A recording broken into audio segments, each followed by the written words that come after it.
Good evening, everyone. Bonsoir. And excellencies, distinguished guests, ladies and gentlemen, mesdames et messieurs, a warm welcome or bienvenue to you all here at the Institut français here in South Kensington for this night of ideas. My name is Pierre-Antoine Denis and I'll be your host this evening for a night that brings together French and British perspectives. We're not here to blur our differences.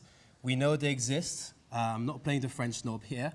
But more importantly, to explore them and to look at how our ideas, our creativity, and our shared debate can help us better understand the forces that transform our societies today. So to formally open this evening, I'd like to welcome someone who embodies dialogue between nations and the enduring value of cultural exchanges, Her Excellency Hélène Duchêne, French Ambassador to the United Kingdom.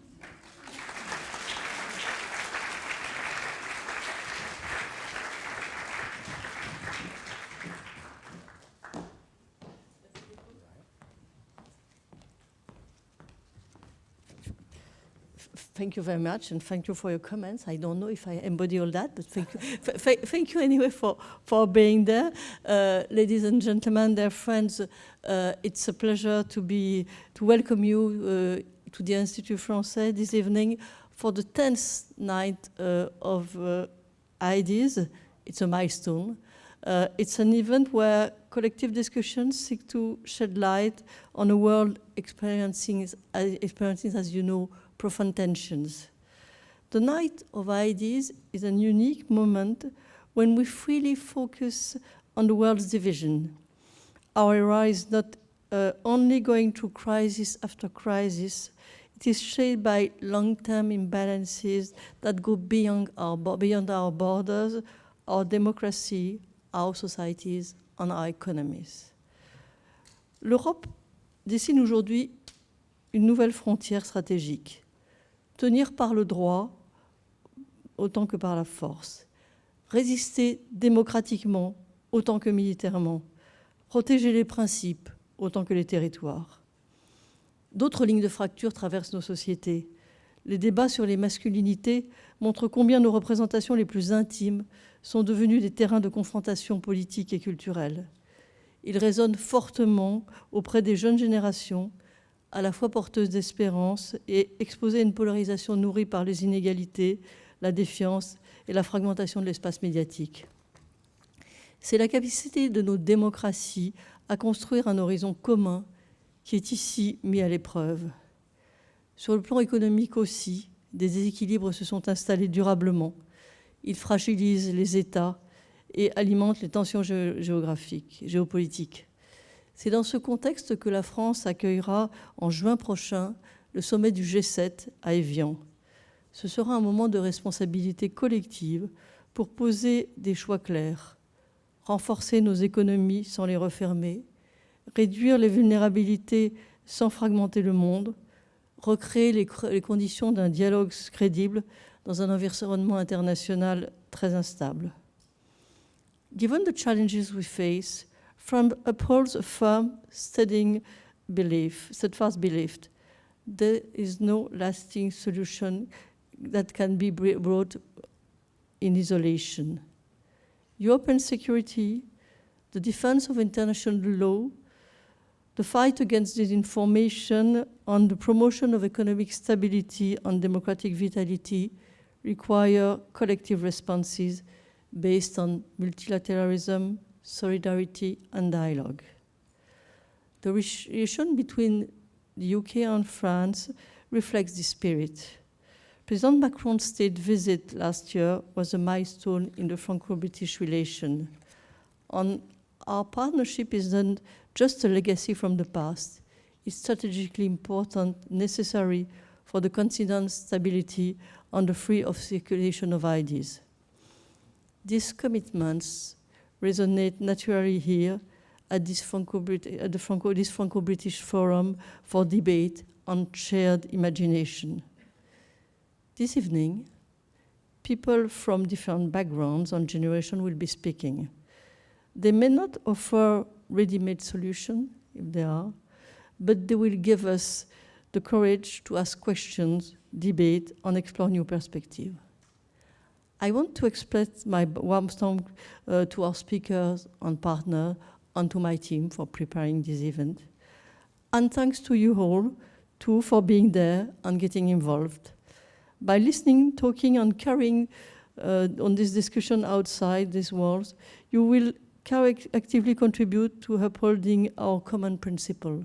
So thank you for helping us. And I declare the Night of Ideas 2026 open. Merci beaucoup.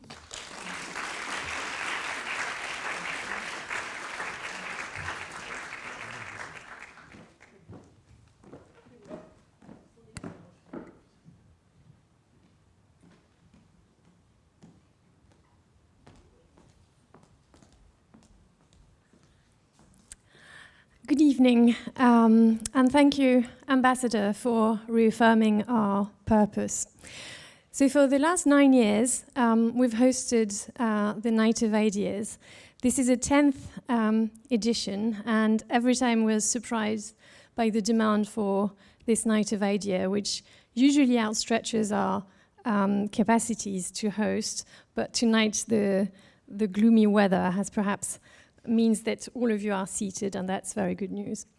So every year, the Night of Ideas is a testament to our two countries' love of debate and political discussions. Our countries have much in common, from putting kings on trial to shaping human rights. But one key common ground is the reverence for ideas and their transmission, and a confidence that they shape our future and belong to us all. So for the Institut, to enable the conversations between leading artists and thinkers on both sides of the channel and across disciplines is a privilege. But none of this would happen without a great deal of collective effort. So I would like to warmly thank all the teams at the Institut, and in particular, Jérôme Chevrier, Victor Legourgue, et Gilles Morel, as well as embassy colleagues. Some of them will be on stage. I would also like to thank our partners and supporters whose commitment is essential. The trust of the Institut français and Eurostar. But it's finally time to begin with music and dance with two very generous and great artists. So the dancer Alice Renavand and composer Karol Beffa. Enjoy the evening.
Alice Renavand and Karol Beffa, everyone. I think we can give them another round of applause. It was a truly magical moment.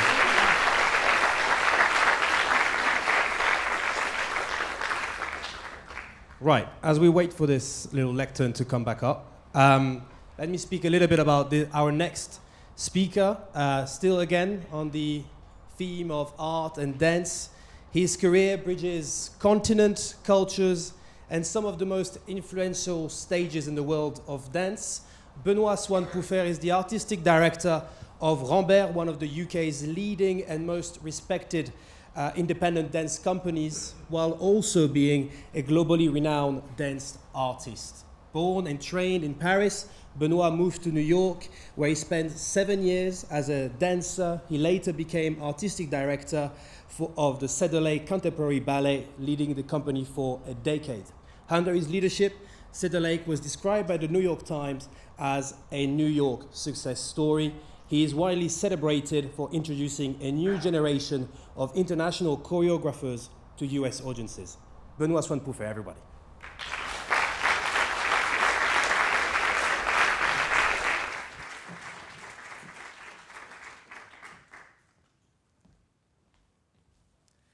Good evening. That was beautiful. Karol, Alice, was beautiful.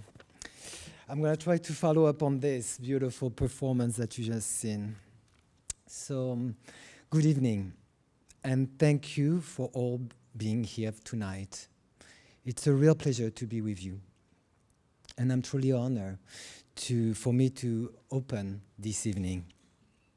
I would like to warmly thank, first of all, Anissia, Morel, for the cultural counselor of the French Embassy, and the director of the Institut français, and everyone in the team that welcoming me, and it's been so far wonderful. I would like to talk to you about a few things that matters to me, and it's especially in this place because I feel like there is ideas and body and imagination that come together. Because space like this reminds us that dance is not just movement. It is an art form and one with a profound power to change life. Dance is an art form. Dance is more than movement. It is expression, storytelling, and emotion. It is the place where the body becomes language, where what cannot be spoken finds form. Through rhythm, breath, weight, and silence, dance gives shape to memory, desire, conflict, and joy. Dance exists in the present moment, fleeting, alive, and irreversible.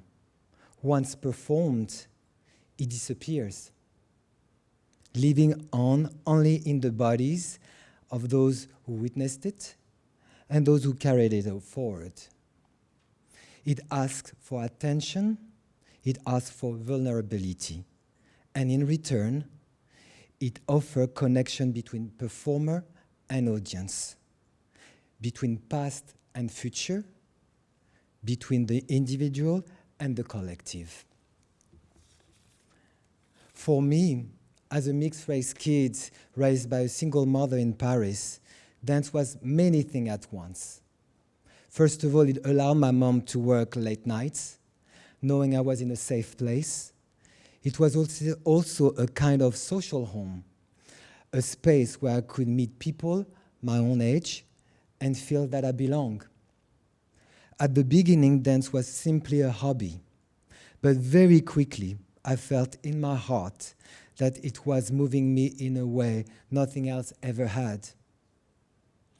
Then one of my teachers gave me a VHS tape, a documentary about Mr. Haley and his company.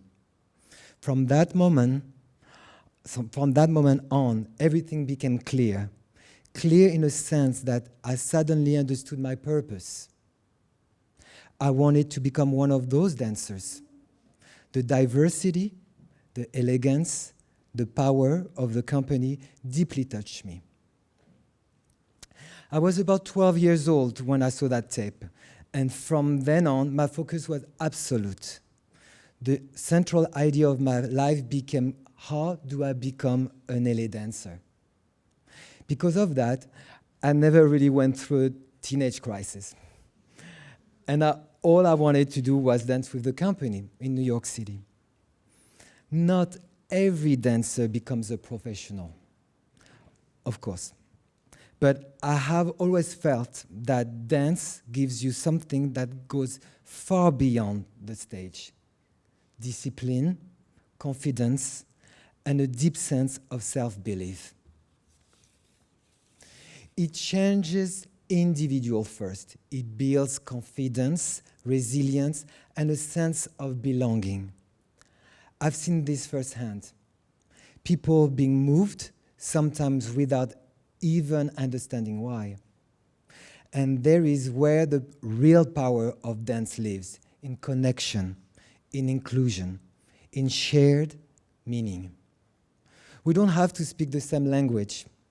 We don't have to come from the same country or the same background, but we all feel. Dance makes us feel. Sometimes joy, sometimes discomfort, sometimes beauty, sometimes raises questions. It challenges us. It entertains us. It opens something inside us. And once we start feeling our perspective shifts, we begin to see differently. We begin to understand differently. That inner movement, that change that happened quietly inside, is often where transformations begin. Dance for me has been a passport as well. It made me live in 3 different countries. It gave me another language, the one I'm speaking right now.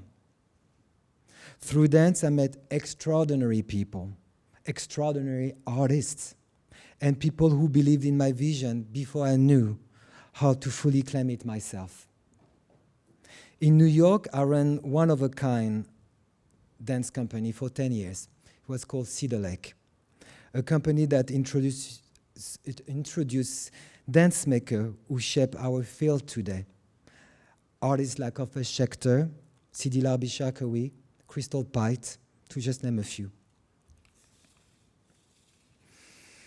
And at the core of everything I've done is in the same impulse to create impact for others by bringing new work to audiences, by championing artists, and by making my own work.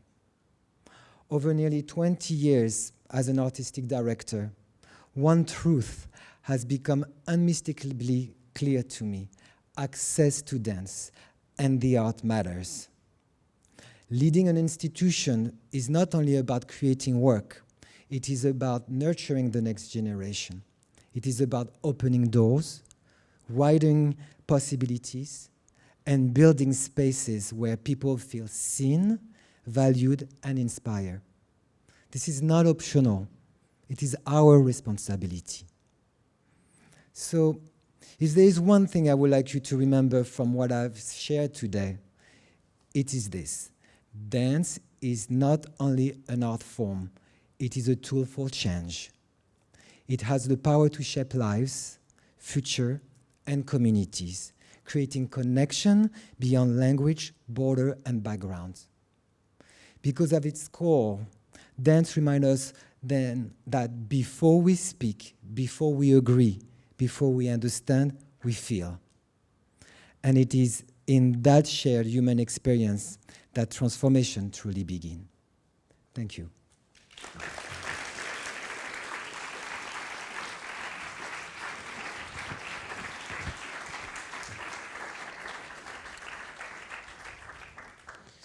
Right, so we're now putting some chairs up, and Benoit will stay on stage, obviously.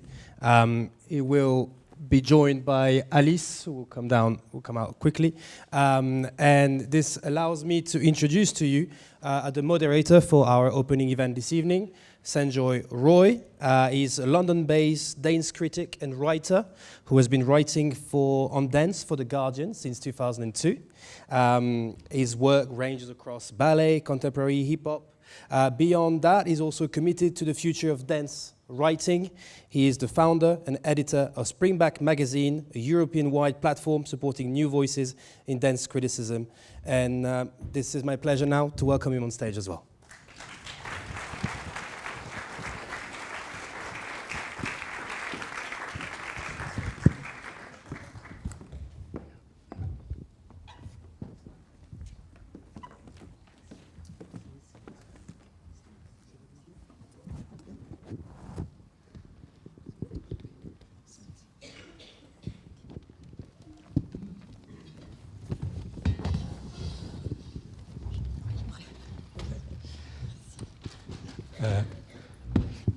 Shall we get? We can get a bit cozier. Yeah. Yeah.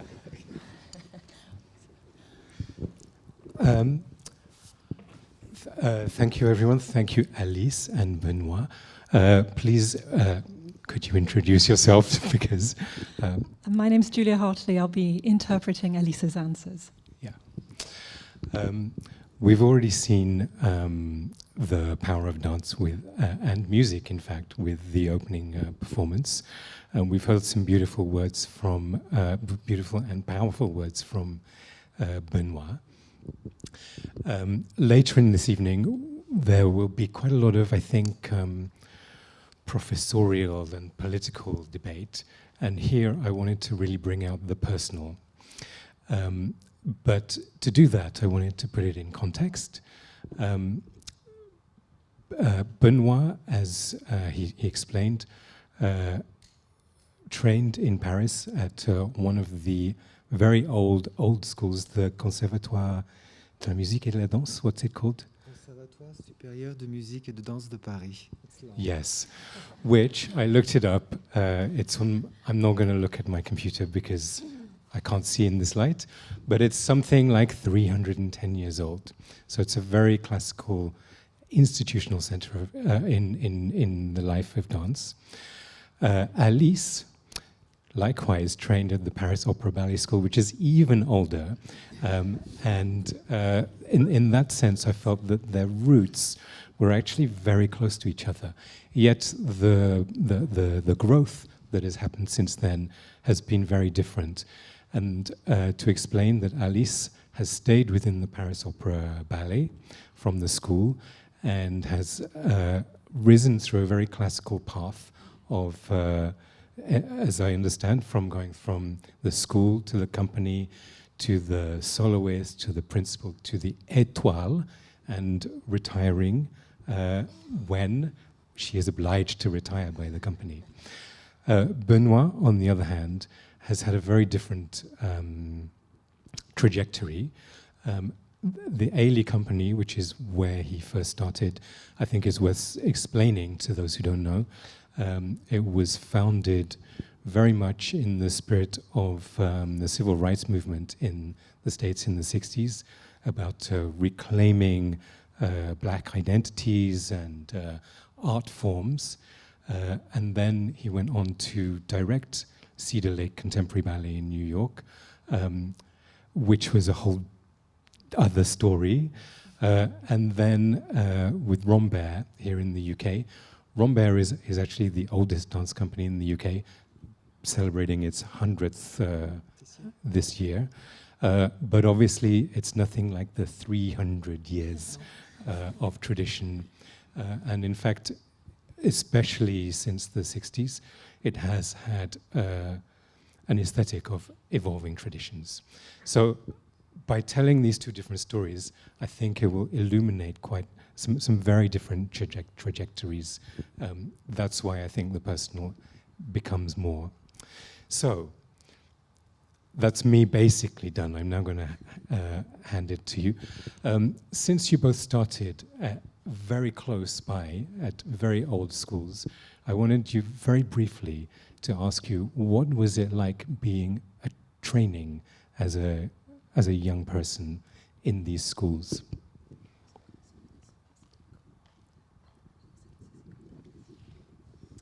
Bon, déjà, bonsoir. En fait, il y a des cours assez spécifiques et très, organisé. Donc déjà l'école de danse, il faut savoir qu'il y a 6 divisions, donc déjà qui sont à peu près semblables au parcours scolaire, avec un cours tous les jours de danse classique, voire 2, et des cours complémentaires. So what you need to know is that this school is highly specialized, profoundly well organized, and in fact it has 6 different divisions.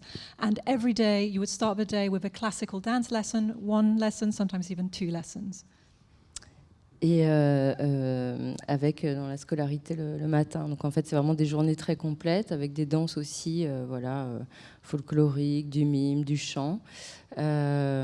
Donc c'est vraiment, on est dans cette école pour faire que ça, mais c'est complètement semblable au conservatoire de toute façon, ou à un sport-études en fait. Forcément, très jeune, on est confronté à une sorte de discipline quand même, alors qu'on a à peine 8 ans, quoi. Voilà. So every day you'd have part of the day you'd have school lessons like a normal school, and then the other part of the day would be your dance training. And we do all sorts. There would be mime, there'd be folkloric dancing, every single kind of dancing. And what you learn from that is a profound sense of discipline because you're training this hard at a very young age. We're talking about 8 years old. Et voilà, et avec un rapport tout de suite aussi au jugement des autres et de soi. Donc je crois que dans la danse classique, particulièrement quand on la commence jeune, c'est pas une discipline naturelle pour le corps. Donc ça demande un énorme travail du corps et aussi, je pense, malgré tout psychologique. Voilà, très jeune. You're faced from a very young age with judgment. And by judgment, I mean the judgment of other people, but also self-judgment. And you're learning to do things with your body which are actually quite unnatural. So it's very challenging physically, but also mentally. It's very challenging mentally too. Okay. And Benoit, you were a little, neighbors almost. And likewise, you had a classical training in a conservatoire. How did you get on with that? I think when I hear Alice, something is a bit different because and you tell me if I'm wrong, is when you're in the Paris Opera School, you have a goal, you have a company. There is a company right at the end, and everybody wants to get it, and you feel this stress. In the conservatory, it's a bit different. We don't have a company. It's the daily practice is a bit different. It's a more relaxed, but you have to get in the school, which takes almost 6 months to get in. But once you're in, for me, was where I was coming from. It was like heaven because I didn't have to worry about anything. And we were 13 for 4 years, and then we had to graduate and then find a job anywhere. And I chose my goal was to dance with Alvin Ailey, American Dance Theater. So it's a bit different, and I feel, and we could hear stories about the school I didn't have that much stress. It was much more, maybe relaxed, but the process and the curriculum was very heavy. But my mind, and I was younger. I got in, I was 14. She was 8. It's a very different frame of mind. Okay, so carrying on with your story, you went straight from the school to the Ailey Company, is that right? Or what happened? But not exactly. Okay, but tell me a little bit about the move to because Alice had, like they all did, a direction and a goal. You had to decide and play your cards how you could. Yeah, when I think about it, it was a bit reckless. Like I think about it, I say, how did you manage to do that? But when you're young, you're full of hope and you're fearless. So through my last year at the conservatory, I won this competition. It's called Benetton competition. I'm not even sure if it's still happening, but it gave me a prize of a full scholarship at the school, the Ailey School, because there is a school attached to the company. And because I was from the conservatory, I had a scholarship from the government, and that was really lots of help for me to move. And I just graduated, and 2 months later I packed my bags and just left, and literally barely spoke English, got to New York. So we're talking about early 90s, so it was a bit rougher than what it is now. But when I think about it now, I'm like, this is crazy. But when I was doing it, I remember everything made sense. I was going to get this job, and I didn't get it right away. But I wanted to dance for this company. And actually, the first time I saw Ailey was in Paris Opera. And it was in early 90s. Patrick Dupont was the director at the time, and he invited the company. So for me, seeing the company live, that was the first time I was seeing them live. That was my last year of conservatory, and it was, when I think about it, I get emotional, because this is it. And there was no plan B. Just go, you're gonna get it. And I didn't right away, but I got to it eventually. But you did get to plan A. Yeah, I did. Yeah. I did. And Alice, did you likewise just have a plan A? Non, il n'y avait pas de plan B non plus. J'avoue, il n'y avait pas de plan B. C'est vrai que on est un peu conditionné, on a très envie, et c'est vrai que cette école de danse, elle est là pour ça. Après, voilà, j'ai eu des plans B plus tard, parce que la vie de danseur est pas si droite, facile. Enfin, pour certains oui, puis pour d'autres non. Pour moi, en fait, même si mon parcours semble aller tout droit, il n'a pas du tout, à partir de mon entrée dans le ballet, elle a fait des gros détours. Mais, ouais. So no, I had no plan B whatsoever. And actually think in that kind of school, it's sort of drilled into you that you just have a plan A and you don't consider any other options. But the truth is, the life of a dancer is not so straightforward. And so for me, it was much later, after I entered the opera, that things took a different turn and my path was not so straightforward. Would you like to now elaborate on that not so straightforward path? Since you raised the subject. En fait, une fois qu'on est dans le corps de ballet, il y a une hiérarchie qui est presque un peu militaire, avec des grades qu'il faut monter. Donc c'est encore beaucoup de pression, d'une certaine manière, parce que, en tout cas, quand on rentre et qu'on est jeune, on veut devenir danseur étoile. Moi, je suis rentrée et en fait, j'ai pas... Bizarrement, alors que j'étais très scolaire, très volontaire, j'ai pas supporté cette pression et j'ai énormément grossi. Je me suis protégée de tout mon environnement, que ça soit professionnel et même dans ma vie privée, et j'ai pris 23 kilos en l'espace de 3-4 mois. Et à partir de là, j'ai vécu des petits déboires, puisque voilà, la danse classique, le lac des cygnes, il faut rentrer dans des tutus, etc. Et j'ai eu la chance de pas être, que la direction me soutienne dans cette prise de poids, ce qui n'était pas du tout évident. On est en 98, pas du tout évident à l'époque. Et grâce à une chorégraphe contemporaine qui s'appelle Pina Bausch et qui m'a montrer la voie d'une autre danse et d'une autre manière de penser.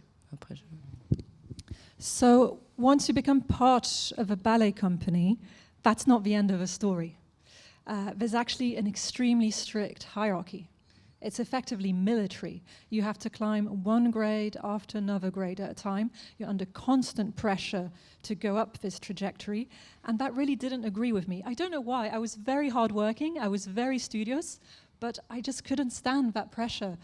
So in the end, I ended up eating a lot. I put on 23 kilos in the space of 3 or 4 months, which in ballet isn't really accepted. If you want to dance Swan Lake, you have to get in the tiny tutu. What really was fortunate for me was that I had support.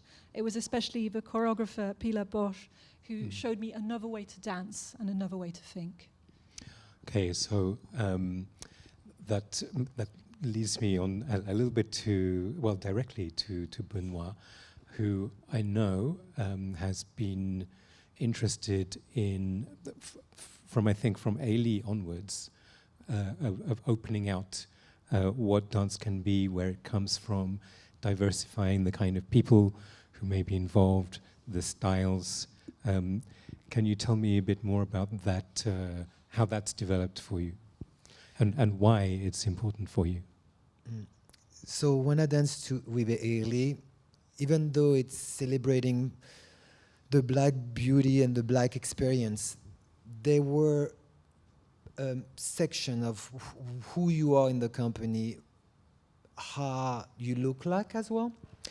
And so within this, I had to deal about, and there was not a sense of racism. I'm not saying this, but I'm saying that there were certain criteria that you will do certain roles because of some reason, of physical reasons.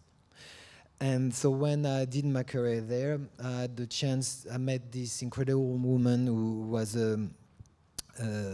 IRS, basically. And she wanted to open a company.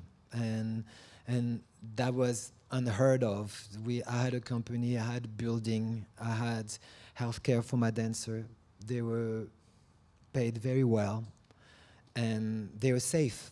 And I started to build this company, and the goal that I had, it comes from as well the beginning of how I fell in love with dance. I went to see this recital. My best friend was dancing on stage. Balloon came down, and I said, "This is what I want to do."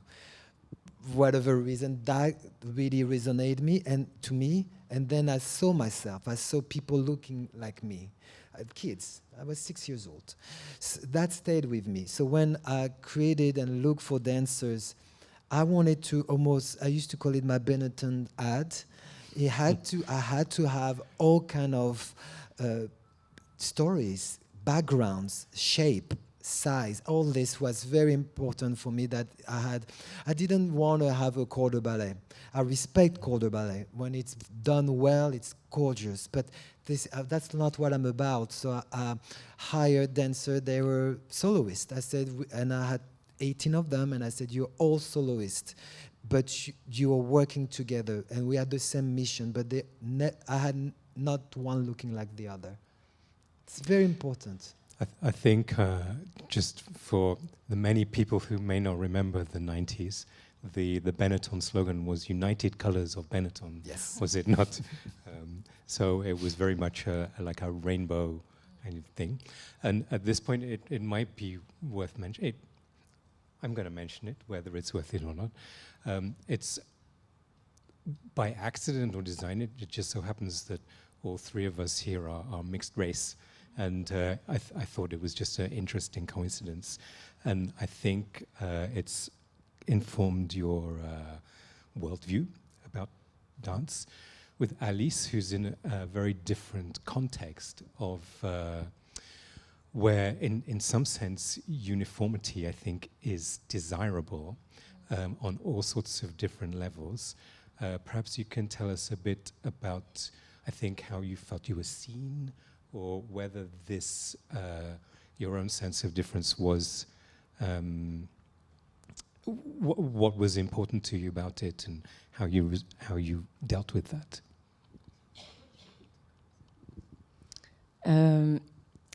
Honnêtement, au départ, pas du tout. En fait, j'occultais. En fait, je me voyais pas spécialement différente. Je ne me voyais pas ne pas danser un rôle parce que j'étais d'origine asiatique, enfin bon, donc vietnamienne pour être plus précise. Et je le ressentais pas, en tout cas, que ça pouvait poser un problème.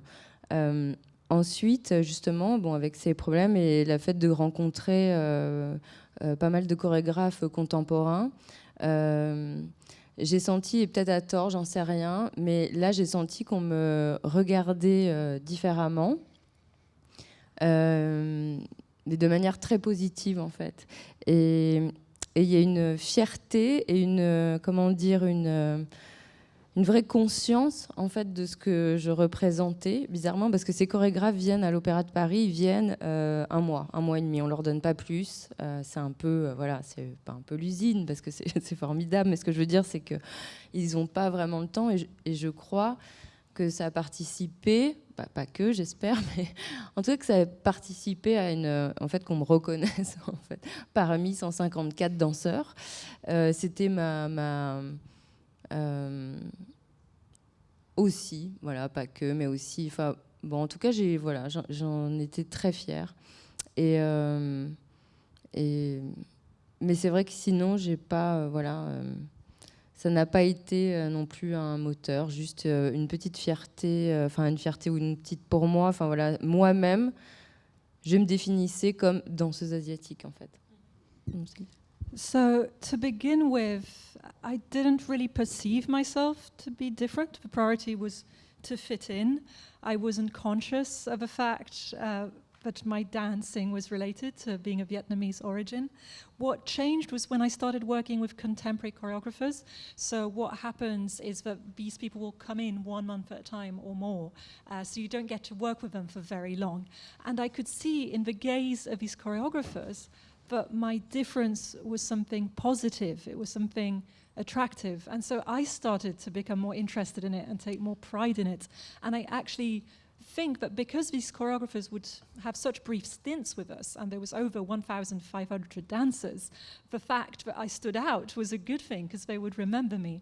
And so in the end now, I am actually proud that I am an Asian dancer. I wouldn't say it's my main motivation in life, but it is something I'm proud of.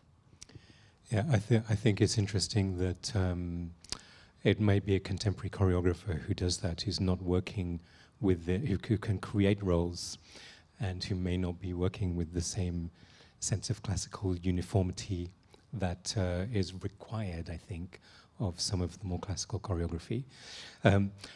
In my schedule, I've been told to finish at 7:16, not 7:15, 7:16. So that gives us 7 minutes. I wanted to ask Benoit about his work with Rambert currently, and something of the range of styles, not just of styles, but maybe of scenes where you present work and how you do so, because I think it's interesting. You tell us the interesting stuff. Okay, so my philosophy is good. Good dance is good dance. And in a way, and when I said this, I think I experienced personally as a dancer, or even when I was in New York, that I could not go to different genre, meaning commercial dance and different storytelling dance, or what I've done recently. I've done The Redemption of Thomas Shelby. It's a show based on Peaky Blinders. And it was extremely enjoyable. Yes, lots of highly stylized violence in it, as there is in the TV series. It's. I think we are actually in 2 weeks. We're going to China for 8 weeks with Peaky Blinders. I think over 200,000 people saw this show. But what I think you want me to talk about is I like to, when I inherited Rambert, it was a sense of responsibility. It's really anchored in the mind of British people, and it's been always around almost. But my goal then, why I was hired for, is to really curate a new audiences and trying to not reinvent the company, but understand the DNA of the company and go further, go in the future. And to me, many things really mattered. So things like these Peaky Blinders that I've done, but also work with different ways of working. So basically working with Valentino, or Alexander McQueen, or working with FKA Twigs, and then work with Wim van de Kebus, and then work with Ohad or Sharon Yar. Like really use different tools or vehicles with Rambert and showcase the company differently. It's important for me to do that, and again, it's not a gimmick, it's truly what I like to do. I'm being short because of time. Thank you. I am likewise going to be short, but you're absolutely right about the names of the choreographers that Benoit has mentioned are actually very distinctive. They're from a very wide range, and some are more commercial, some are more established, some are newer. It's very wide. And that's one of your central missions with Rambert, is to encompass that range. I really love it. There we are. Like Marion Motin is a French choreographer, and she right now she went to Paris Opera actually, but we got her first. I saw her. I came to a cafe. She had no idea who I was, what I've done, and that. It was not about this. I believed in her talent, and I said, "Come to London and create this piece." And it's called Rouge, and it's a beautiful piece. So to round up, Benoit has already given us a really strong and beautiful vision of why dance matters in this world. It's maybe a bit of a heavy question to spring onto Alice, but Alice. What is it about dance that you think brings value in the world? That's a really heavy question. Combien de temps il reste? 3 minutes. Au-delà de la danse professionnelle, enfin voilà, dont on parle, je crois que je vais finir là-dessus parce que c'est trop. Hier, j'étais au square avec mon fils et il y a un kiosque dans le square et il y a 3 jeunes filles. Qui sont arrivées et qui ont mis de la musique et qui ont fait une chorégraphie. Elles se sont mises à danser spontanément et petit à petit, tous les enfants sont venus dans le kiosque et ont dansé. Tous les adultes qui étaient là, qu'ils aient des enfants ou pas, c'est un square où il y a plein de monde, tout le monde s'est regroupé autour de ces 3 filles qui ont dansé spontanément. Moi, j'avais envie presque de pleurer parce que moi, la danse, je la vois de plein de manières, voilà, évidemment, enfin, en tout cas, d'une manière professionnelle. Mais là, en fait, de voir cette danse aussi complètement spontanée, de partage. Donc, nous, on partage évidemment en scène, on partage avec les autres, on partage avec un public, on partage avec des musiciens. Voilà, la danse. Ça apporte au monde, ou en tout cas aux gens, un moyen d'expression, un moyen de vibrer, un moyen de se questionner. Enfin, voilà, je pense que c'est... en tout cas, voilà, cette scène hier m'a énormément marquée. Je me suis dit, en fait, c'est ça la danse. Moi, je n'ai pas forcément tous les mots pour le dire, mais en tout cas, je pense qu'on peut tous ressentir, en voyant une scène comme ça, ce que peut être la danse. So we've been talking a lot about professional dance, but I'd like to end with something that happened to me yesterday. I was on this square with my son, and there was a little gazebo, and 3 girls arrived, and they turned on music, and they started dancing. They had their own choreography, and they were just doing it there in the park spontaneously. And all the other children gathered round to watch, and then the adults too, whether they had children or not, and we were all there together watching them. And it was just such a beautiful moment of connection. We were all vibrating with them. And you can think of dance as, in the opera, of course, there's connection between members of a company, the musicians, the choreographer. But that spontaneity out there in the town, it really stayed with me because it showed me how dance really can make us live and pose ourselves questions. And I think that's what dance should be. Thank you very much. We are...